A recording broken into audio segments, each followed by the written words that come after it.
and this was funded by an FOT grant through Dr. Archdeacon.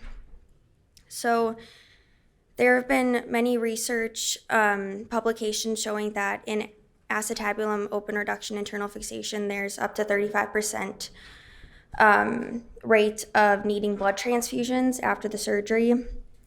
One option to try to reduce this is TXA use, either IV, topical, or even some people will inject it into the surgical site. Previous studies assessing specifically topical TXA use in the proximal femur acetabulum and other pelvic trauma patients have all been retrospective in design. If there's a randomized control trial, it has been looking at IV TXA use.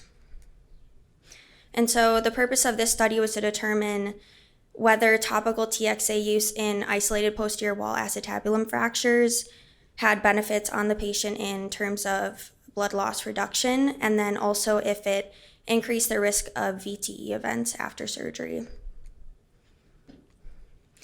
So as far as patient enrollment, in order to be included, they had to be 18 years or older, skeletally mature, and it had to be an isolated closed posterior wall acetabulum fracture, and it had to be managed with surgery within 7 days of injury.